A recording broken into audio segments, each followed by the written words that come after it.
No. You're just far too much younger than me that your generation of who you're looking at is just a little different than mine. No, I'm thinking about the teacher I had. Oh. Yeah. Maybe I was. I think you were. I would love to. It was a It was theater maybe in the only round. show that I was in. It was a kind of a theater in the round, where people had to move their chairs. Yeah, I remember. There were stages around the gym. Yeah. There you go. And what did we call that group? Oh, that was Raider Choir. Raider Choir. Mm-hmm. Yeah. I was thinking about Raider Choir today because I knew we were going to talk. Really? You were thinking about it? Yeah, well, I was thinking about the song that we always sang. You are the star in my life. That one? That one. And I was hoping I could get Coral to sing it. Oh. You want to know something? For Amanda's class that she visited, Amanda wanted it like notated. So I had Andrew Wade notate it into like music because it had never existed as music before. Well, it had existed. It's just we couldn't find it. It was score? out of print. Yes. But yeah. Mm-hmm. She's amazing, actually. Amanda. Oh, like she just thinks of things that I don't think other people think of. Like I remember her asking me, and I couldn't figure out why, what were my favorite hymns? And I thought, goodness gracious, I don't know. For what do you need to know this? I just thought, but then she ended up with her class singing them for me the days that I was So she asked presenting. ahead of time? Yeah. Yeah, she asked that ahead of time. She might have asked other questions, too, that I didn't even really think were leading to anything, but it was just really thoughtful and beautiful. Yeah. Anyway, it was wonderful. It was good. She is great. Yeah. Well, Coral, for me, you're like a time machine. Oh, really? Okay. Yeah. What do you mean? When's the last time we saw each other? Boy, it would decades? have. Yeah, probably. Mm-hmm. That's what I mean. Mm-hmm. But I've worked enough with your sister and your brother over the years that I've always felt enough of a connection. And, of course, with your dad, so that I think that... Yeah, okay, Kingdom Workers. My brother was at Kingdom Workers. Right. He was there.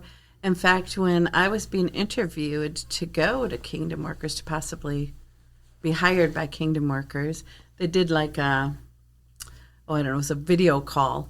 And they brought people that knew me to that video call, and your brother was one of them. And so I'm like, what all are you... Actually, I saw your brother, and I looked at him, and I'm like, I know who you are, even though I hadn't seen him forever, because obviously, how can you not recognize a Jaspersen? Right. The hair is the giveaway, right? Yeah, a sprinkling of freckles, maybe. Yeah, that too. Yeah. So, well, yeah. So I think that in that way, and plus now your daughter Yes. is in Thailand? Correct. Very cool. And I got to meet her. In fact, I'll see her again in February. I think it'll probably be end of January, beginning of February, because Kingdom Workers is now being invited to that. It's with Friends Network, the AOT, which is the Asia Oceania team. So like the missionaries that are serving in Asia and Australia and New Zealand. And then for this will be our third year, have invited Kingdom Workers too. So I got to meet her last year. And in fact, I think I was on a call with her, or not a call. We tried to do a video, but I think we ended up... Anyway, she was interested in reading gardens. Reading gardens. Was that maybe that wasn't your daughter? What is that? Well, what does it mean? Reading garden. Isn't that a cool name? Yeah. What does it make you think of? Library? Yeah. Mm-hmm. It's basically a mini library where, of course, you want children to grow. We do these in Indonesia, these reading gardens, where most kids who have never had access to books before in their lives, never touched a book, especially a book that's for pleasure, for enjoyment. So we've introduced reading gardens in several of our churches over in Indonesia. And then we also bring in some experts in the field to come and teach volunteers in the congregation how it is they might use a reading garden, what the purpose is, the importance of it, And so then, they are left with a bookshelf and several hundred books. And then volunteers are trained how to run the reading garden. And hopefully it's being used, continues to be used in such a way. That sounds like my daughter. Yeah. Does that sound like your daughter? Yeah. She just had some questions on it because she was wondering how we work them. And I just think it's such a beautiful concept. And just even a beautiful word. Taman bacaan is how you say it in Indonesia. And that would be garden reading. So just you switched the words around. Yeah, now that I think of it, I think Maida, my daughter, was talking to me about a library adjacent concept. And she and I were just talking about how it's not a foregone conclusion around the world that the way we think about checking out books is understood. Right. It's kind of a radical idea that it is. You'll just let people take it. Well, and it depends on how you choose to run it, of course. It can be that you let people check out books, but maybe it's just a place where they come after school and then they're using the books there. And maybe sometimes, it depends, I guess. Yeah, it depends on how the people decide to run it. It really does. But I just, of course, being a teacher and working with kids, most of my life, to me that was one of probably the biggest joys of what I have done at Kingdom Workers is bringing reading to people. And, a lot of people there too, like the elderly, the parents, the grandparents, they don't know how to read. It's very much illiterate there, the society is. And because most of them are speaking mother tongue that doesn't have a written anything down in writing. So we just teach the parents or the grandparents who don't know how to read, just set your kid on your lap and just read the pictures. What do you see in the pictures and make up your own story? The important thing is the child is falling in love with the book, is sitting there listening to your voice, which just makes them feel like this is a comfortable spot for me. And then hopefully they start seeing reading as something really important for themselves. So, yeah. Even though we don't do a ton with schools or reading, that still is one of my most favorite things when I go out to villages. I'll sit down, I'll bring some books with me, and even if they don't have a reading garden, I'll sit down and read with kids. And yeah, that's a very enjoyable part. That was the most captivating idea to me when I was in grade school, when you came and talked to us. Because I remember considering, holy cow, I can read whenever I want, and I love books. Right. And so it was this huge breakthrough of there are kids somewhere else that don't have this ability. So yeah, I remember being you get to learn about places all over the world. You experience it through your reading, even if you never go there. So but yeah, it's a blessing.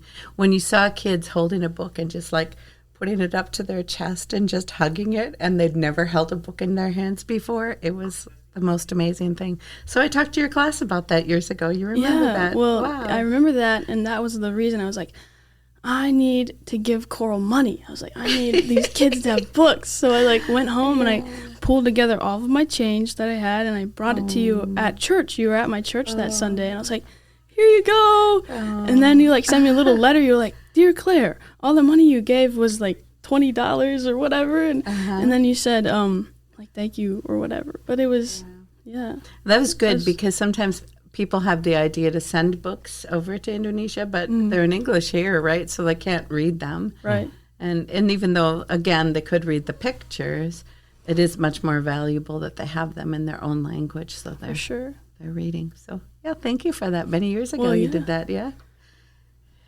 That's awesome. And I dialed in since then.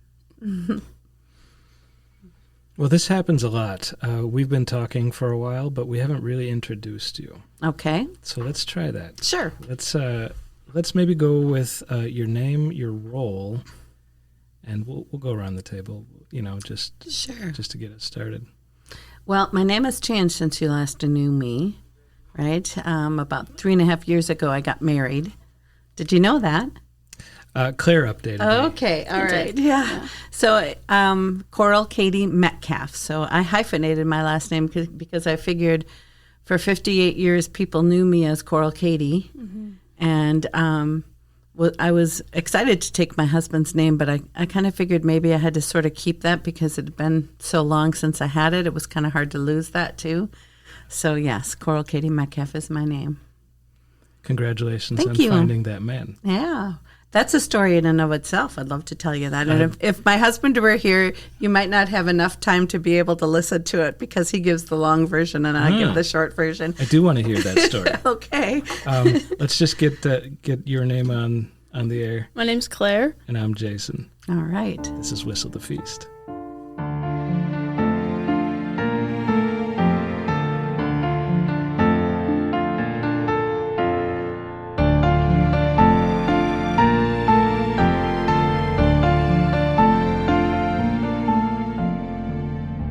Let's do it. Let's hear that story. How'd you meet your husband? Well, it ties back to my work in Indonesia. So I taught in New Ulm for 13 years, and then I applied for a leave of absence to do something that I always wanted to do, and that was to be a missionary overseas. And I hadn't gotten that opportunity because as a girl in those years, it wasn't really normal for us to, there was no such thing as Friends of China at the time. There was a call that you could go overseas to teach missionaries kids, but there wasn't a lot available through the wells at the time for us to be able to do mission work. So I put that aside, was teaching, and then all of a sudden there was a surplus of teachers, and I was presented with the opportunity to go to Indonesia. So I prayed a lot about it. You probably remember Sharon Buck. Yeah. Wonderful lady, great influence in my life, just one of those people who has made a difference for me. And I told her about it. I remember sitting at a pancake breakfast at St. Paul's, what was supposed to benefit the school. And I told her about it, and she said, I will pray for you. But she said, this just sounds like this is the perfect thing. So, yeah, I ended up going there. I met a lot of amazing people. And one of the people or groups of people that I met was now my husband's brother, sister-in-law, and 2 children. So I taught with his brother and sister-in-law, and then I taught their 2 children. Never, of course, knowing anything about my husband at the time. So to be clear, the position, the role is to teach missionary families? No. So at that time, I was teaching at a non-denominational school in Jakarta.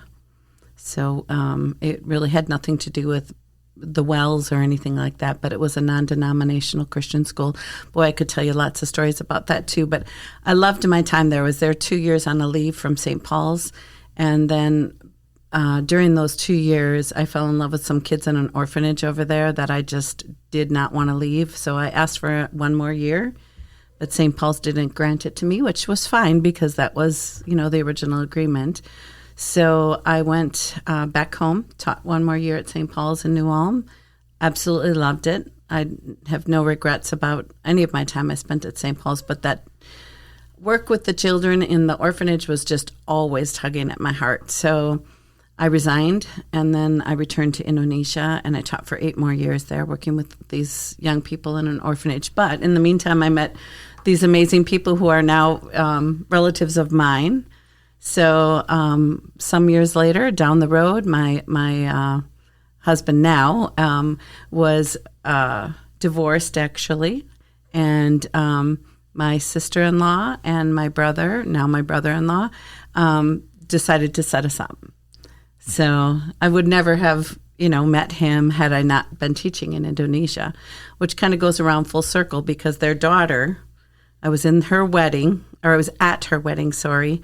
Ron, my husband, sang at her wedding, so that was the first time we met. But of course, we didn't, even think about anything, happening between the two of us. But anyway, during COVID, they set us up, and we met each other, and only kind of even just knew each other, met each other twice, got engaged on the second time we met, and within less than 6 months, we were married. So that was I just knew. I think God really just put that in my heart that I knew that was going to be the person he had for me. So, yeah, waited a long time for it. Mm-hmm. So let's go back to St. Paul's when you're teaching there. You said there was this opportunity. Mm-hmm. How did that come to you? Well, I was one of those people that put on my, and I don't know if they still do this, but I put on my forms that you fill out every year as a teacher if you're interested in doing work overseas. And so probably then to the people who were interested in doing work overseas, that letter came from a school in Jakarta, and it was approved by the Wells then that we could take leave of absence. It was a strange time in I guess the history of being a teacher that there was a surplus of teachers. And plus living in New Ulm where there's lots of professors and professors' wives who can take over for a while, it was a good place to have that happen. And St. Paul's was gracious and extended me that 2-year leave. So I guess, you said you just knew regarding your husband, but did you just know regarding Jakarta? Ooh, in my heart, I felt like I knew that was the right, because I had wanted to be a missionary from being a little girl. I wanted to I hadn't done a lot of traveling overseas at that point, but I knew that I wanted to. However, when the reality of getting off the plane happened and I saw like the people and the weather and, the ride to where I was going, like rivers that look like chocolate and kids swimming in them, I thought, what in the world am I doing? God couldn't have really wanted this for me and for my life. And I remember for about the first 4 months of my time over in Indonesia, I was not quite sure that really this is what I wanted to do. But I think once I suppose everybody goes through transitions. You can't just expect it to be simple straight away. But once I finally got used to it and said, I'm comfortable here, I knew that's where I should be. Yeah. So how old were you? 35. First time I went overseas and did something like that. Yeah. So I was a student at St. Paul's at that time. So I saw the other side of this. Within the student body, there was kind of confusion, like, well, is she gone? Because sometimes teachers leave. Right. We don't see her anymore. We hear about this thing, but is she coming back? Nobody had a clean answer. Well, yeah. I mean, it was a leave, so it was pretty clear that I was going to come back after 2 years. But I suppose anything could have happened. Well, yeah, but like 5th grade at the lunch table, like this is not official policy or anything. Yeah. It's just like talk. Yeah, kids talking. Sure. And I bring that up. I bring up my perspective because I just want to report that you were universally adored. Oh, thank you. Within that student body. Well, I think within would say the community in general. It was very much mutual. I just really I treasure my time in New Ulm. New Ulm was a great place for me. It wasn't my first call, but it was, because it was my second call, and right after my first year, I did an emergency teaching out in California, where I met another relative of yours, trying to remember his name. Steve? Yes. I taught him. I think he was a freshman out there at California Lutheran. California Lutheran. Yeah, all right. Right. Awesome. It's funny how our families have You can always recognize connected. a Jaspersen. Yes, you can. He might be the most Jaspersen-looking Jaspersen there is. Is he your cousin? Yeah. Yeah. Red curly hair. Does that surprise you? No, not at all. Kind of a round nose. Yeah. Ready smile. But yeah, St. Paul's and New Ulm, I consider that another home for me. It was, and it continues to be. I love when I had to go speak at MLC a couple weeks ago. I was like, I get to go home. And I love going back to the church as well and the school. And it's changed, of course, but it's changed in beautiful ways. And I see it growing and blessing the community, and it's wonderful. I'm glad it was a part of my life. Sometimes on this podcast, we talk to young people who are trying to figure out their future, trying to figure out God's will and what is, what kind of gifts do they have, or what's the purpose? What are they trying to? How should they aim themselves? And your story, you have the blessing of looking back now, right? Do you have anything to say to those people who are looking forward? Well, I think trying to find your purpose, that's something you never stop doing. I think you're kind of always looking toward that. You're always looking to find what does God want from me here? How can I best use my talents? I don't think you ever stop doing that.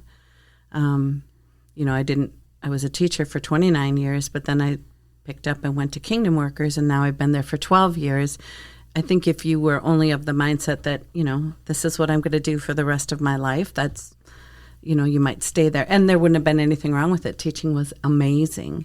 But being open, I think that's the thing. Be open to what doors God opens for you. And if it's clear to you that He's opened those doors, walk through them and trust that He's gonna help you in whatever you do. Because I think my life is just a testimony to that all over. I think I'd like to hear some of your overseas experiences. Sure. Well, I spent 14 years overseas. I taught in Indonesia for 10, and I was there for 2 years, came back to the United States for 1, and then returned for 8 years. And the thing that kept me there, honestly, teaching was amazing. It was probably, I would say, a really big growth time for me because I'd been teaching in the Lutheran schools, which were amazing too, but it was just a different setting. I was in a little bit of a leadership position, which I had not been in before, and I really grew, I think, as a teacher. Plus, I also worked with a lot of people from different countries.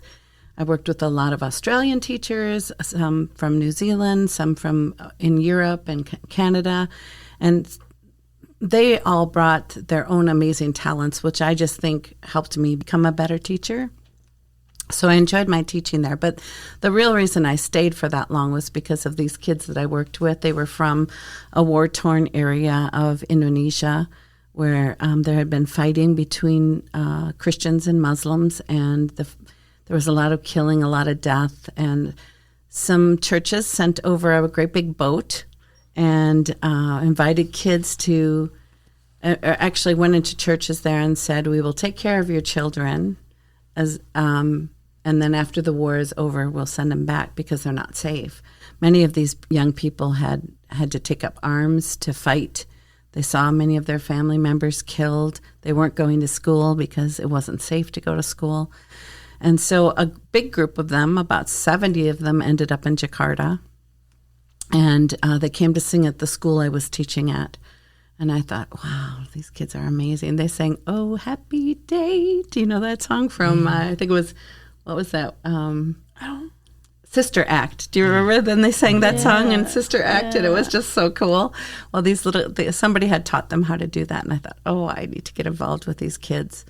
And so that's what kept me there, watching these kids grow up and seeing them be educated. But what I would do is I would come there usually after school almost every day, sleep there on the weekends, kind of crazy, but I would bring books with me and I would read with those kids. So I would teach them English, but also through music.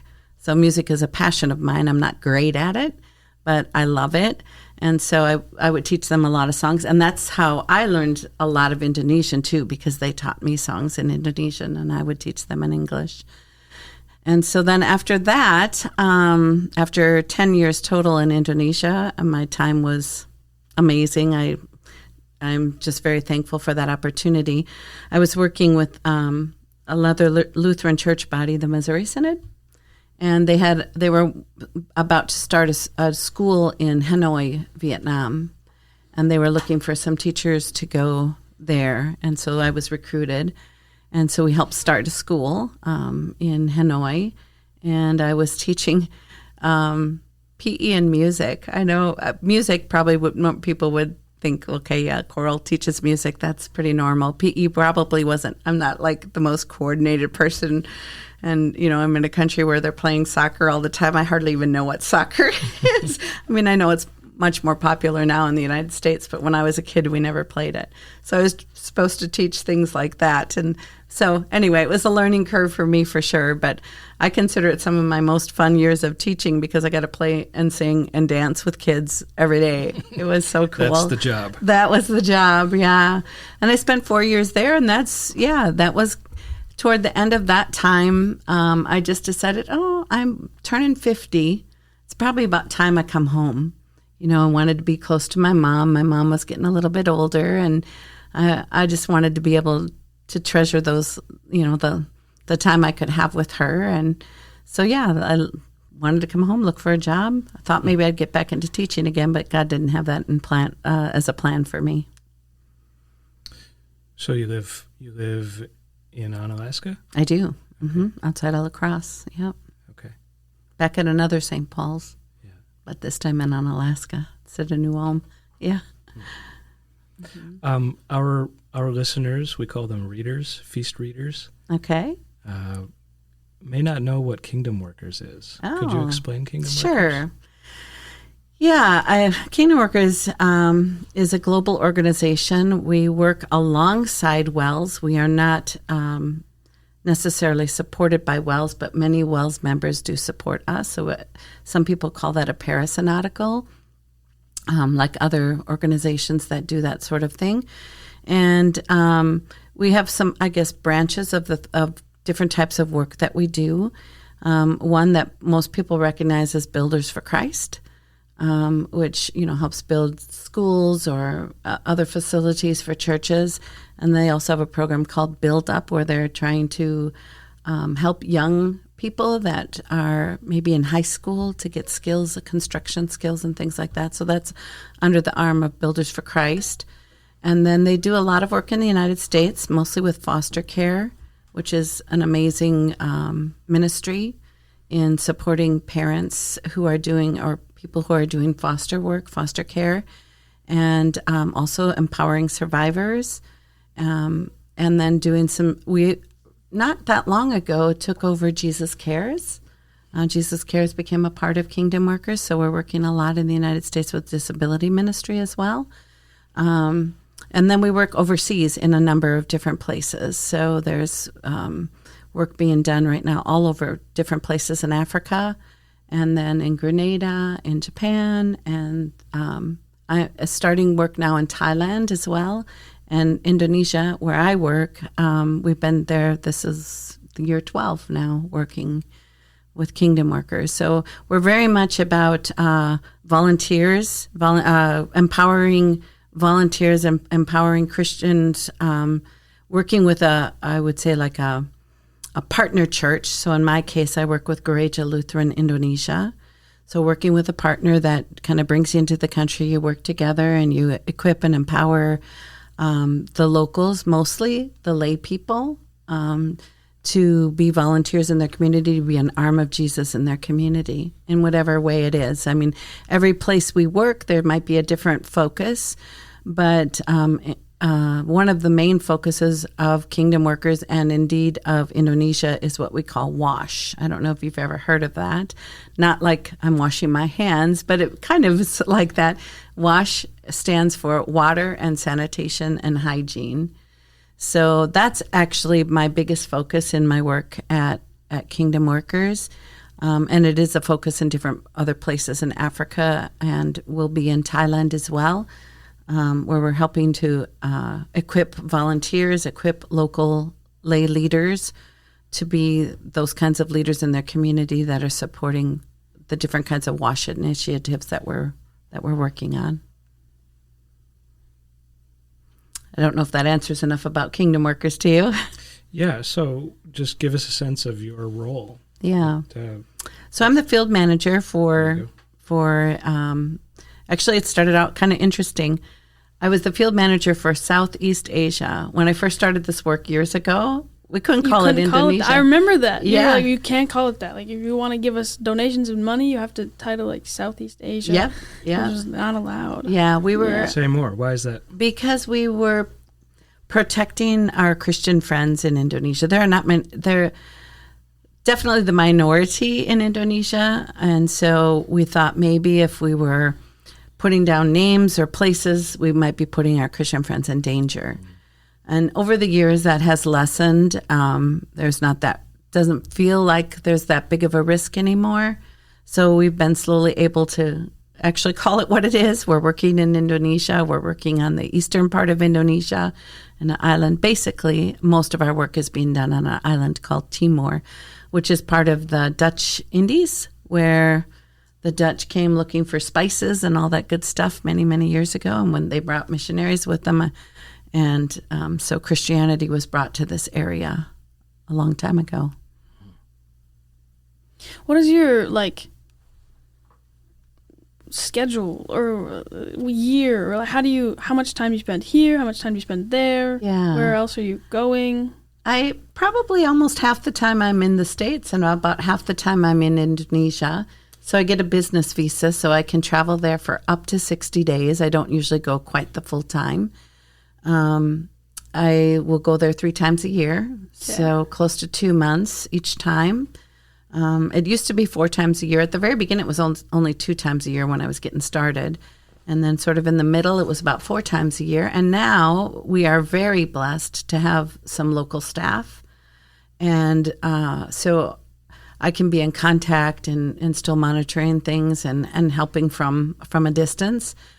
So I still spend quite a bit of time there, but it doesn't have to be quite as much as it used to be. Yeah. We're very blessed to have the staff that we do. He's a former pastor in the Lutheran Church who just really loved what we were doing and how we were bringing Jesus in a real unique way to Indonesia. Not necessarily the way he was used to doing it by preaching sermons on a Sunday morning, but helping people. So, yeah, basically what we do is we help people to meet their physical needs at the same time sharing Jesus with them. Yeah, that was an interesting reflection I had when I heard you talk to Amanda's class. Just the idea of how you bring water to these communities and also Jesus, and it's like the actual water, or life-giving water, but then also simultaneously health, physical water, yeah, physical, which is It's probably really an a great incredible picture. parallel. Yeah, because I remember in the Terry Schultz episode, they talk about how certain parts of the Bible might be more accessible or understandable to different cultures, and how for the people he works with, the Jonah story was huge because they're like, oh yeah, people get eaten by fish, that happens, but for us, we don't really know, that's not relatable, but every part of the Bible is intentional, and that water part feels pretty big to me. Indeed it is. It's interesting you say that. I had a volunteer who came with me a couple of years ago, or actually it's probably about 5 years ago now, who was really into agriculture. And, of course, working with water, agriculture is a natural outflow of that. And because people there are farmers, subsistence farmers, agriculture is really important to them. However, having said that, most people think that if you can't do anything else, you can become a farmer. And maybe those that are smart enough or those that have opportunity, those are the ones that'll go on to college or maybe get some kind of a different job. The rest of us were just farmers. And so any kinds of stories in the Bible that related to farming were important to them, but they also saw themselves as kind of less than. But it was real interesting when this volunteer had come with me. He shared with them about the importance of farming and that God was really the first farmer when he created the Garden of Eden. And he continues to, grow things for us. And so being a farmer is you're following in God's footsteps. That's pretty cool. Yeah. So when you say that with you, right. Yeah. That connection is really real for them. Yeah. Mm-hmm. We're so concerned now about AI and technology, and there seems to be an equal and opposite reaction growing. Mm-hmm. The pathway towards automation and sort of a machine world, an artificial world, is causing people to re-examine their relationship with nature, to want to just get back in touch with the way God made us. Mm-hmm. And that relationship of nurturing a plant or nurturing an animal or a child, it doesn't automate. Not quite. You know, like it needs what it needs. Right. It just needs what it needs. And they're not all the same. Not every circumstance is the same. And what that requires is your attention. You have to be present, and you have to actually show up and figure out what does today need. Right. You can't think too far ahead. You can't plan it too much. You just got to be there. You've hit the nail on the head. You know, a lot of times, too, we think about future. We're always thinking toward the future, right? Especially as Americans, we're planning for our future. We're, you know, saving money for our future. And it's interesting when you work in places like I work, the future is this afternoon. The future is maybe tonight, and if you're lucky, tomorrow. But it doesn't go out much further than that because you can't think past what your immediate needs are as well. So that's an interesting thing when you bring that up. AI, you know, when you talk about those kinds of things, I get it. I get why people are going in that direction. It's far from anybody's thought in the areas that I'm working in. Yeah, you'd be hard-pressed to find anybody with a laptop that's even, you know, dabbling in anything like that. Yeah, and there's something delightful about that. I think there are people who crave that. They wish. Well, come over to Indonesia with me then. All right. Let's do it. Yeah. I think it's just easy to get kind of stuck in like what you see around you. So the same would be true with the people that you go see Absolutely. in Indonesia. For sure. And maybe they crave to be somewhere else in a different situation. But you know what you know. Like one of the big things that we work on is like helping people to figure out or to mold a Christian worldview. You know, what does that look like? Because when my worldview is only of my little space that I've ever been to, that I've lived in for many years, you know, they don't know what the rest of the world has to offer. Most of my people don't have televisions. Some will have smartphones, but very rarely will you see that. So the access to, and if you don't have books, like we talked about before, if you don't have access to a lot of those things, your world is very small. And I'm not saying that's necessarily bad, but it also sometimes limits us into how we think about serving other people too, because we see ourselves as kind of the center of, and I think that's kind of true of us wherever we're at, we see ourselves as the center of whatever it is we're doing. Yeah. It's funny, if you ask a child what they want to be when they grow up, they kind of look at you funny. Like, I get to have a choice about what I want to be when I grow up.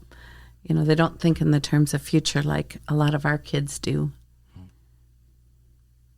Yeah, it's interesting that there's a give and a take, because from our perspective, maybe the Americanized version is bad or ultra convenient or all of these things. It's like, this is not the direction we want to go in, but also it has its own blessings and has its own kind of, it's different. Like, we all experience different problems and different benefits from the way it's built. And I remember after you talked to Amanda's class about the Jesus Cares stuff, the disability ministry, I was extremely in awe of that, because people with disabilities being hidden in their own homes, and because the whole people kind of think it's demonic presence or all of that sort of thing. Being cursed. Right, being cursed. I was super interested in that because I did an assignment the day after. I have a special ed minor, and I read all about like the protocols in America and all of the like suspension or parental rights, and just the amount of work and dedication that's been done to create this huge body of rules regarding children with disabilities, and how that's not even a thought at all in Indonesia, and how the difference is so interesting. Right. I think we're just, you know, America's one step ahead or two steps or 10 steps ahead in that. And hopefully Indonesia will follow. It might just take a little bit more time, a lot of awareness. You know, when you had said before, the demonic, people think that there's maybe some sort of curse or something like that. I think this is the big thing, and that's I know it's another topic, but the big reason why we're working with children with disabilities is because we want to introduce them to Jesus. Right, because they're inherently valuable because they're saved. Yeah, right. Exactly. And so many of these kids, a lot of people don't think they're worthy. You know, why come to church? Because they don't understand anyway. And sometimes there's even a belief that people with disabilities don't even have a soul. So it's why would you waste your time? Yeah. But it's interesting that we've almost flipped to the opposite spectrum here of like, well, we're kind of a little bit diagnosis happy, or we get to that side of, oh, well, maybe they qualify for all of these modifications and specifications. And it's this interesting, like, well, we want to believe that everyone is valuable, but we also don't want to start believing we're all like, what's the word?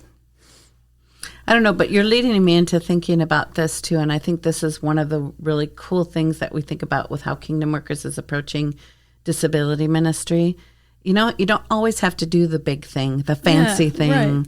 Right. But what we can do is wrap our arms around people who are vulnerable. Yeah. Recognize a need and let them in, and Jesus is what storms in. Yeah. Exactly. Yeah. So, you know, bringing a meal to a family. Or just sitting down and having coffee with them, or providing just a moment for them to go out and do what else they might need to do because they can never leave their child. Their child needs constant attention. So giving them some free time to be able to do certain things. But you're right. And also, I mean, the most important part is sharing Jesus with them. We have a video out, so I'll share it with you. That's good. We just started, are promoting a new video about the work being done in Indonesia on disability. And pray for us on that, because that is something new for us in Indonesia. Not everybody is willing to do something about it. They're just like, well, let's just let it be. It's been like this for a long time. No need to change it. And I think maybe I shared the story of little Jaksyn. Oh, gosh, this cute little boy is just like 7 years old, deaf. And then, of course, mute, too, because he can't hear anything. He can't speak anything. Lives with a grandma and is not able to go to school. You can tell that boy is smart, but nobody really knows what to do with him. They sent him to preschool, and the teacher's like, I don't know how to help him. They sent him to Sunday school, and I don't know what to do for him. And so, you know, we started meeting with the family, we took him to a school where they could see that they could teach him some things. But in the end, the elder people of the family said, no, just let it be. We don't want that for Jaksyn. So your heart just breaks when you see that happening. So a lot of it is just, I think, there'll be a soft persistence in those cases. A lot of it is about awareness. Because what I think of for Jaksyn is, does he know who Jesus is? Does he know that he's a sinful little boy, that then there's a Savior who just, loves him so much, and we're not providing those opportunities when we're not. And not that the Holy Spirit's amazing. The Holy Spirit can work in ways that we can't even fathom, and work in the heart of little Jaksyn. But, your heart also says, oh, I would love to see that little kid get to go to school and learn some sign language and learn how to communicate and things like that. Speaking of videos, I think I drew you. You did. In a video. My very first video, I still show that one to this day. Yeah. Even though that was done like 11 years ago, I think I showed it there. You showed it, yeah. And there's some things that don't apply as much because, of course, we've changed and done, but the basic principles behind it all, your artwork, I think, really made that video stand out. So, I love it. Well, maybe we can link that in the show notes. There you go. That's a good idea. Yeah. We did Sunday school illustrations, hundreds of pages of Sunday school illustrations. Was we? Bethany College Art Department worked with Wells Multi-Language Productions. Oh, sure. And Terry Schultz. Yep. There. Yep. Our first target was Zambia, and then the Zambia project went over so well. I think the seminary in Hanoi or Saigon, where are they? Hanoi, in Vietnam. Hanoi, yes. Mm-hmm. They wanted like every Sunday for the 2-year cycle, at both a lower grade and an upper grade level. So we produced hundreds of these 2-page comic book progressions of Bible stories, all of them kind of based on the, who was it? There's a commentary that Terry insisted, we were faithful to, but there's no text. Right? Pictures can tell stories, right? You don't always need text. And that's the idea. And maybe the teacher provides the text in a certain way, right? Exactly. It's a support for the teacher. And then we have coloring pages, right? So students can take it home. Those are incredibly valuable because you can transcend any language. Right, right. This is one of my things that I struggle with so much of the time is we talk about all these cool things we could be doing. I'm like, okay, is it available in Bahasa Indonesia? Because I can't do it unless it is. And you have to be sensitive to, you can use AI to translate, but it doesn't always do a perfect job of it, and you want to make sure. But that sounds really great. Pictures? Well, it is available. Okay. So you can download all of it for free awesome. At Northwestern Publishing House. Okay. It takes a little bit to scroll around and find it. Okay. But maybe we can coordinate. I would like that. Well, that's another thing we were able to do. We work closely with multi-language publications as well as in Indonesia, and we actually helped them to translate Christ's Light. It's called Christus Terangku, Christ is My Light, and 3 different books for Sunday school. So they're using that, of course, and then it's been into Bahasa Indonesia. But I think there's a lot of value in having just pictures because where I work, Bahasa Indonesia isn't always spoken, even though it's the country's language. But their mother tongue, Bahasa Dawan, they call it, there's not much available in a written form for them. So I think using pictures would be extremely valuable. So please do hook me up with that. That's the logic. Yeah. Doesn't matter. Right. And then also when you're talking with people with disabilities, right, many of them are high functioning and can read, but some that can't, what a wonderful way to share Jesus with them. There are entire centuries of Christianity in which the image was sort of the way to communicate. Yes. In illiterate times. For sure. So that's a whole different track. I mean, some people would say we're going towards illiteracy. Yeah. But hey, the artists are ready. Well, it's holistic, right? In all kinds of ways we think about how we minister to the whole of the person, right? And I think, reaching them with books and reading and art is just another way to share Jesus with people. So you said earlier, you don't always have to do the big thing, but you can wrap your arms around somebody who's vulnerable, who needs it. Right. Can you unfold that statement for us? Can you support that thesis? Well, I think Kingdom Workers, the first place that I saw that was in foster ministry. Maybe we're not supporting people to actually do the foster work themselves, but what we're doing is trying to wrap our arms around the people who are doing the foster ministry so they will be encouraged to do it for a longer time. And more kids are being reached and more kids are being loved because families are being supported in that way. And we were talking about that. What would that look like in disability ministry, especially when you think about like Indonesia and the areas that I'm working at are incredibly remote.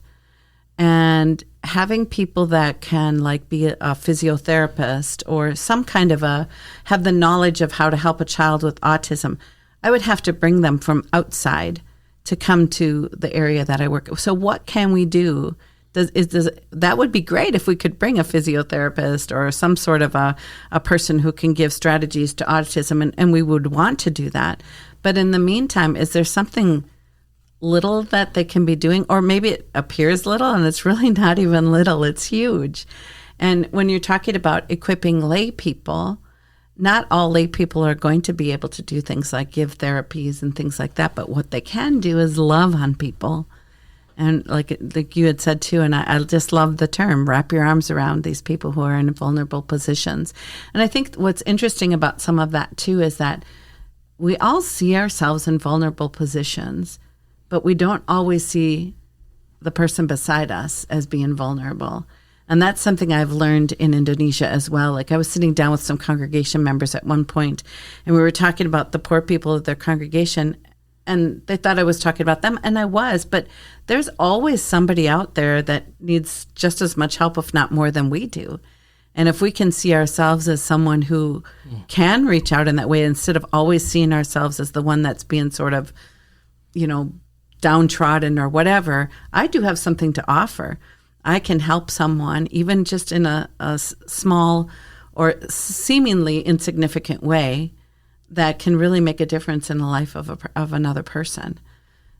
I think about that for my life, and we were talking about that earlier. How many people have done that for me in my life? And all those little things that people would have done, though they might consider them little, but to me, they played everything. Such a big part in shaping who you are and why you're doing what you're doing, and just the way you look at life. And you just feel so humbled and grateful to God for all those people and opportunities that He's put in your life that lead you in that direction. And who knows, with some of our people too, who consider themselves incredibly poor, they have something to offer. They have beautiful things to offer. Sharing Jesus, sharing love, sharing time, maybe a meal. It doesn't have to be some big thing, to make a difference in the life of a person. The gospel makes you a philanthropist. That's an interesting way to say it. I like that. For sure. You always have something to offer. You do. You do. You really do. Yeah. And we've got this example. God just offers. He just gives and gives and gives. Mm-hmm. Yep, beyond our imagination sometimes. Oftentimes. I've really been liking the concept of light lately. When you said Christ is my light, I was like, oh. Because light can mean, obviously, like the light is on, like the sun is bright. It can mean brightness, or, you know what I mean, right? Mm-hmm. Or it can mean not hard to carry, like not heavy, like weightless. So the dual meaning. The yoke is easy. Yeah. Mm-hmm. So it's like, if a person is light to you, they can either bring you, like, they can be a shining light, a beacon, maybe someone that you, like, gravitate towards, but they can also lift. Yeah, they can also lift everything, like, off of you. And it's like, so, I've really been loving that. But to say that Christ is my light, like, the gospel is your light, it takes everything off of you. Like, that's brilliant. Just so incredible. You're good at this. True. But yeah. And just another picture, like you said, with Christ water. is a shining light and an example and like an illuminating presence, but also someone who cares and loves and holds me and isn't, it takes, anyways. And can't we be that for other people as well? Yeah. Yeah. For be sure. a light for someone. Mm-hmm. Yeah. I read a book a couple years ago called The Houdini Solution. It's aimed at artists and designers, creative people. And it's about mindset. One of the examples is the Crayola box of crayons. Okay. When you're a kid, you just crave that box with the sharpener in the back. Oh, I remember. I do. And all of those beautiful, pristine colors lined up. And you reason to yourself, if only I had that, then I would make good things. Then I could do what I need to do. And the author is saying, that doesn't do you any good, that mindset, because you do have 3 or 4 busted up old crayons. Yeah. And you can actually do something with those instead of spending your energy coveting that big box. Get to work. Make something. Right. I've come to believe that God gives us what we need. I call it manna. Just, it might not be what you envision. It's like MacGyver too, the old TV show MacGyver. Yep. Yeah. I do remember it. There's always I do know that reference. Yeah. There's always something, Yeah. And there's an optimism in that. Right. Did you ever hear the story about the cracked pot? Cracked pot. Well, someone shared it as a devotion one time, and it was about a pot that you're carrying out to water plants, but there was a crack in it, so of course it leaks, right? And so the person who filled it up was very disappointed by the time they got out to the garden, because they had no water left in their pot to be able to water the plants at the, according to their goal. Mm-hmm. What they failed to realize is all the little spots along the way where the water leaked out had all this, like all these beautiful flowers were growing along there. So I think sometimes, we don't, that's what I said before. Sometimes we think we're the lowest of the low, but we fail to recognize that we have something to offer too. Well, broken crayons, and where the pots. Crack is, the light enters. You know, like, are you kidding me? Like, this is perfect. Like, everything that we view ourselves, the light goes out. Right. Everything we view ourselves as not being capable of, we're spilling into other people. Like, yeah. I love that devotion.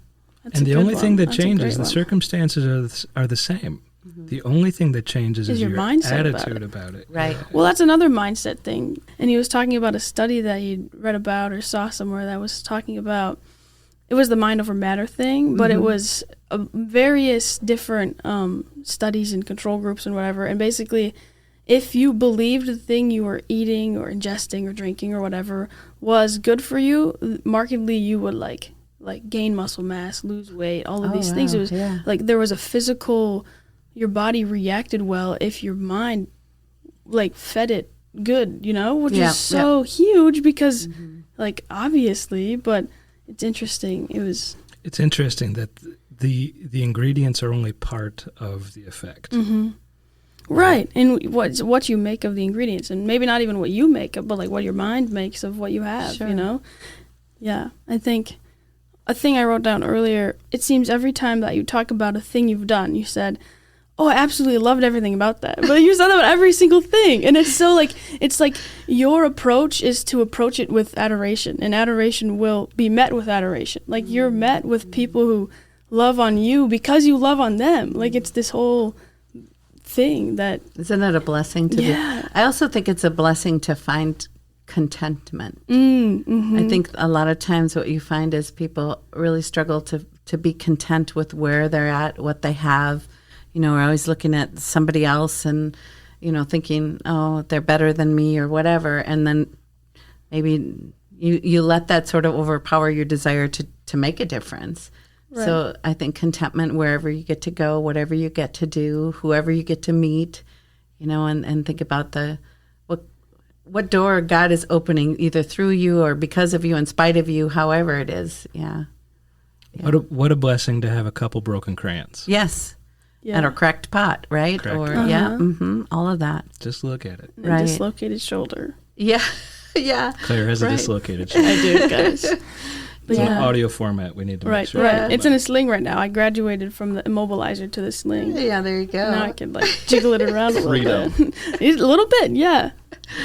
But the day that I did it was a day that I had met with Amanda to do some work for her, and she had explained or expressed how her reflection of the presentation you gave was that there was clear, palpable joy, she said, about you. And I wrote that on my hand. I was like, that is a beautiful thing to, say or think about. I wrote it on my hand, and that was the night that I did it. And I remember, palpable joy was written on my hand as I'm in the waiting room, and I'm in all this pain.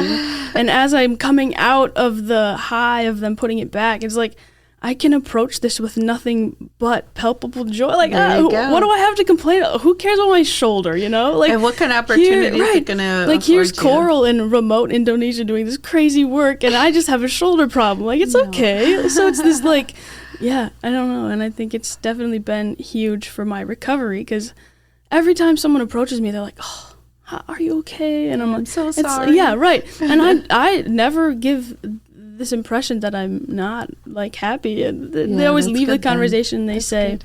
I hope you feel better, but I feel great. And it's this whole joy. Thing. It's exactly. Joy all tied up. Hugely. And joy can't be ever taken away from you, no matter what else happens, right? Yeah. Yeah, because joy is tied to Christ. I want to spend time on that. Can you say more about that?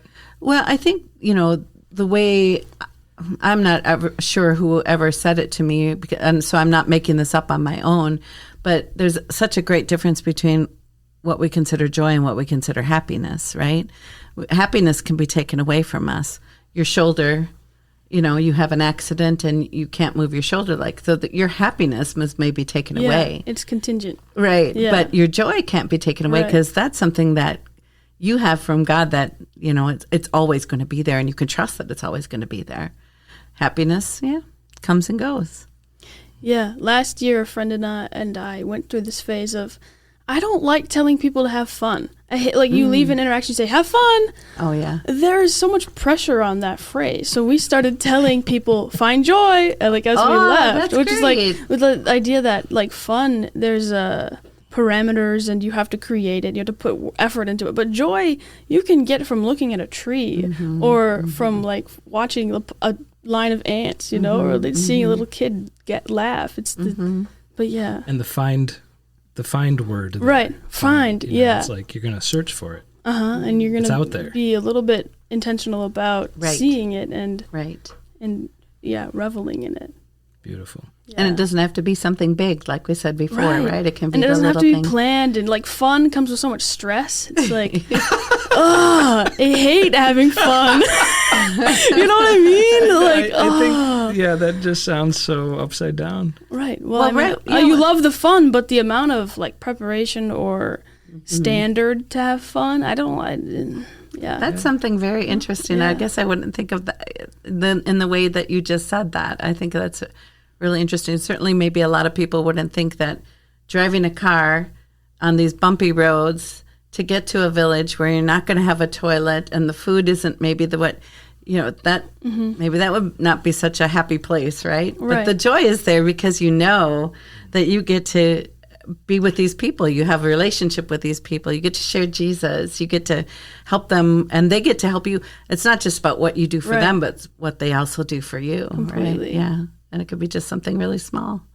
Didn't have to plan it. You just have to do it. Just have to be there. Coral, could you take us there audibly? Can you picture a location that you could just kind of mentally stand in and look around and describe? Yeah, it's interesting. I think I can hardly do that without describing people because they are the most. They are the most for me. That's what draws me. Yeah. Is the people and the relationships. What I have the privilege of doing is working with many of the same people. So I get to work on those relationships when I see them again and again. Of course, we have new villages that come into the group of people we work with. Introduce us. Yeah. So first of all, just getting from one place to the next is always a challenge. We have an amazing driver who helps us. So we get in a car and we maybe take, depending on where we're at, it can take 5-6 hours just to get somewhere. Oftentimes we bring a rope in the car because often we'll have to pull the car up out of a place where we get stuck. So just getting to the place is always an adventure. In Timor, in the area that we work, it's pretty dry most of the time that we're there. So it's pretty gray. It doesn't have a lot of what people might think are really beautiful parts, but it's surrounded by gorgeous ocean. And every once in a while you get these trees with these gorgeous flowers on them. And I would say for the most part, the villages that I visit, people take a lot of pride in where they live. So they keep their villages and things very clean, even though it's very poor. Like a house would generally be made out of fronds from certain types of trees, coconut trees and things like that. So you don't have fancy houses that you're going by and visiting. I think the thing that I would probably have to comment on that just sticks in my mind more than anything is how people make you feel welcome when you visit their village. And I know I shared this with you when I'm glad you're going this direction. Yeah. It's just such a cool thing. You know how people have gifts, and one of the gifts in the Bible is hospitality. And I think there's a lot to be said for that because I don't think a lot of us really have that gift of hospitality quite like the Indonesians do. It is so amazing. You go sit in a village and, of course, you're welcomed and you have food and drink and all of this. And then they'll do an actual formal ceremony to welcome you into the village. The elders of the village will do this sort of kind of speech where they respond and people have to say whether they welcome you in the village or not. And then they put this beautiful scarf around your neck and they kiss you, which means you touch noses. That's how you do it, like the Eskimo way of kissing. And when they shake your hand, they always touch their heart after they're done shaking their hand. It's such a beautiful thing to just be welcomed into a village, and then you just get to enjoy the rest of the time with the people there. And you see kids everywhere running around, and most of them are barefoot because they don't think about wearing shoes, and chickens are everywhere, and there's livestock in the middle of the road, and so you're kind of always dodging them when you're going from village to village. And yeah, I think the sad part is when you see people not having access to water. That's the thing that always breaks my heart when I go to visit a village, and you see, people carrying their jugs, because they're going somewhere to get water, and your heart just breaks to think that, they're going to have to spend a good deal of their time to go do that. So, yeah, so you see that. Beautiful people, churches everywhere, which is really neat in Timor, because when I lived in Jakarta, when I told you I taught there for 10 years, you didn't see churches. They're allowed, but you just don't see them. So when you get to Timor, it was like, I remember the first time I was there, I was like, wow, a church. Oh, another church. Wow, there's another church. So you're recognizing that people love Jesus there too. So that's pretty cool.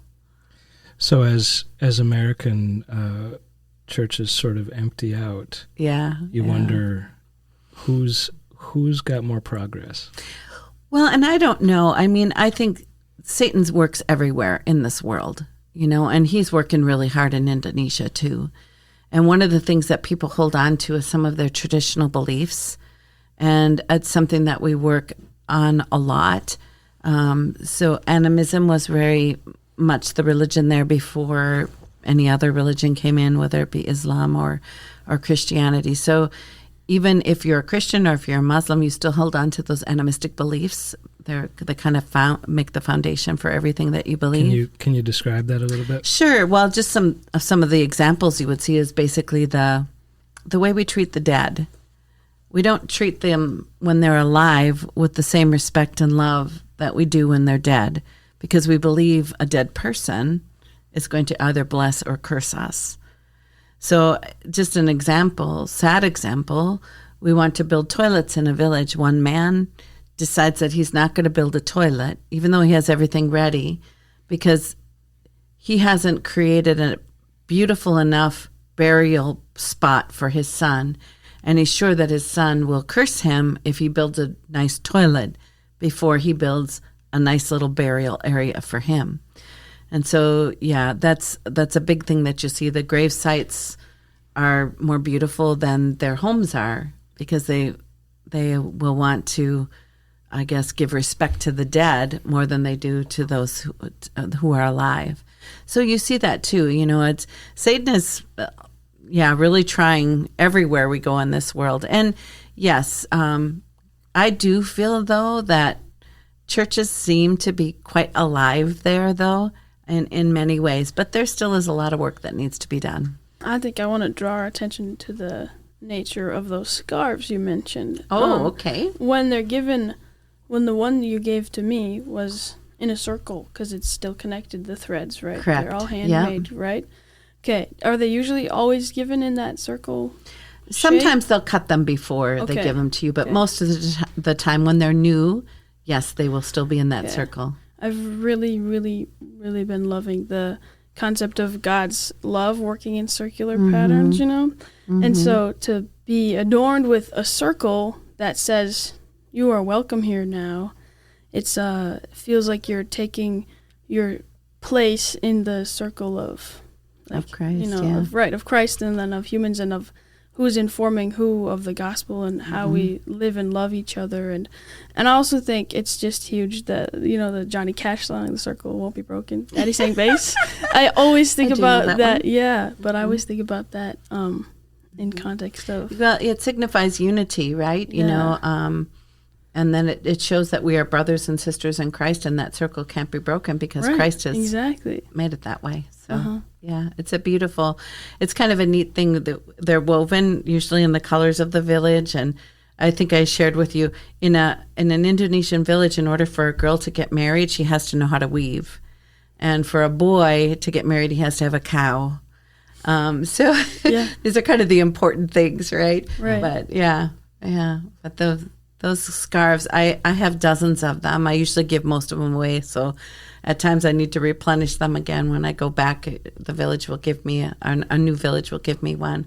They're good. just beautiful. Yeah. They are. Selendang is what you call it. Selendang. Yeah. Okay. Uh-huh. Yeah, I like that they come in a circle. Yep. And it means here we are together. Yep. In unity, and the circle won't be broken. Yeah. Christ is the center of it. For sure. Coral, in 4 days I get on a plane for Chiang Mai. Really? Yeah. Awesome. Yeah. I'm going to be there, but I'll be there later than you. I'll be there in end of January. How long are you going to be there? 3 weeks. Okay, awesome. You're just going to barely miss each other. We'll be there through Christmas. Yeah, Most of December. Okay. So Jenny and Teddy and I are going to go visit Maida and Colin. Awesome. What would you advise? Not only agenda, but attitude. Have you done much traveling overseas? Japan a few times. Oh, yeah. Italy a few times. Okay. Well, and you probably know, you know what you do wrong and you know what you do right. I mean, can you remember your first trip overseas? They're so different from my trips now overseas. My first trips overseas were like not so open to the new things. It was like, well, back in America, we do it like this, and I like it better like this. So I think probably my advice to someone, but I'm guessing you already have that, is be open and enjoy all the new things that happen, and keep your eyes open to what's out there. Because I think if you come back home and you don't feel something different, something's wrong, right? Because otherwise it's just like being in America or something. And I think experiencing the world in a different place with different eyes, and you'll get to see it from your daughter's point of view too, through her eyes, and she'll be able to show you things that you probably couldn't even imagine, and be ready to experiment too, right? New foods, looking at the weather, because it's going to feel different. But yeah, and I don't know where she's at as far as your opportunities, but looking for opportunities to share Jesus. It's interesting because in Indonesia you cannot, you make me think of all kinds of other stories. You cannot share Jesus unless you're invited to share Jesus. And in certain areas, it's a little bit more scary than others. Like, for example, if you're on the island of Java, where it is more heavily Muslim, you could be arrested for sharing Jesus. And I remember our CEO for Kingdom Workers, his name is Bill Meyer. He came on a trip with me to Indonesia. We're on a plane in Jakarta heading toward Timor. He's going up and down the aisles and telling people about Jesus and saying things that I'm like, oh my goodness, you could probably get in big trouble for that. He had no fear to share Jesus. So if you get the opportunity to share Jesus with other people when you're out there, sitting on the plane, be open to those opportunities. I don't know how you guys are, but when I'm sitting on a plane, a lot of times I just want to sleep. But there might be somebody sitting next to you who needs to hear about Jesus too, and just something little you do or say can make a difference for someone. Yeah. It's such a weird community being on a plane. Yeah, it is. Everybody's just trying to get through it. I know. Kind of keep their head down. Oh gosh, I've been on more planes than you would even want to count. I believe it. I believe it. My husband was counting. I think we've been on 37 flights just this year. Wow. Yeah. Wow. Yeah. So, yeah. So you must have strategies like the best neck pillow. Oh, sure. You know how to airplane. I think you're always searching for the next best, right? Yeah. None of it's quite good. No. Yeah. It's all good, I think. Yeah. Feels like we're winding down here. Okay. It does. All right. Well, we didn't talk about this. What's that? You have a question that says, what's the same everywhere? Things that transcend place. Oh, yeah. We've talked about differences, right? And maybe just for setting, we have St. Paul's New Ulm, teaching at St. Paul's New Ulm, and then all the other, sort of remote areas. What's in common? Well, people. I mean, for me, it's all about people, and I think people just have a desire to be loved and to love, and it's true wherever you go, and that relationship. I've just been firmly. I think it's taken me a long time to get to understand the importance of relationship. And people have said many times, you hear things, oh, don't burn bridges, things like that, right? And I think sometimes there's like maybe some sort of ulterior motive for some of those things, but I think in a lot of cases, burning bridges could also stop you from the opportunity to share Jesus.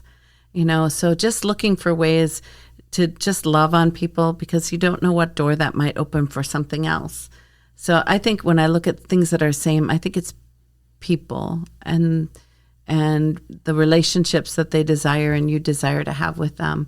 Oh yeah, there's so many differences, food, weather, all that stuff, that can kind of, if you focus on that, will drive you nuts, because you'll always want it to be something familiar. But the things that's one of the things too, when we do like orientations, when people come visit with me, is we talk a lot about what is it that unites you, not what is it that separates you. Are you both females, or are you, some of the people, you're male, or you're a farmer, or you're a mother, or you might be a daughter, or, whatever it might be. Think about the things that unite you instead of the things that divide you. Coral? Yes. I continue to adore you. Well, thank you. And I the same for you, and for you as well, Claire. I thank you that you give me the opportunity to be here and just chat with you. This feels a little bit more like going out for a cup of coffee than anything else. So good. That's the point. Yeah. Yeah. We call it Whistle the Feast, and we want it to. What does that mean by the way? Well, we want it to feel a little bit like just being at a meal together. Okay. The way that you just talk around food. Yeah. And we're referring to, different feasts. Mm-hmm. We're referring to the Lord's Supper and, that feast on the other side. Yeah. Can't wait. That fellowship. Mm-hmm. And the whistle part, there's joy in there. There is, for sure. Yeah. A little bounce in your step. I'm not very good at whistling, but... That's okay. Yeah. Well, that's okay. You keep saying that. I'm not good at it, but I love it. That's great. I try. I think that's huge. I think. Yeah. Yeah. I don't know where I was going with that. Well, let's bring it to an end. Yeah. Okay. Okay. Thanks very much for being with us today. You're welcome. Thank you. Good to be here. That's this episode of Whistle the Feast. You made it. That's the end of this episode of Whistle the Feast. It was so nice to have you join the table. Whistle the Feast would definitely not be possible without all of the brilliant and delightful people and spaces at Bethany Lutheran College. Head on over to blc.edu to learn more about the college or schedule a visit. Please don't hesitate to reach out if you have any thoughts, questions, or feedback. We always love hearing from our community. You can send feedback directly about the show to feastreaders@gmail.com. A huge shout out to the wonderful people who stretch beyond this campus for sharing their thoughts with us, and our producer, Jaksyn Graham, for orchestrating the numerous edits. And with that, I'm Claire Marcus, alongside Jason Jaspersen, and we want to thank you for tuning in to this episode of Whistle the Feast. See you soon. Get curious, be of good service, and discover what God has given you.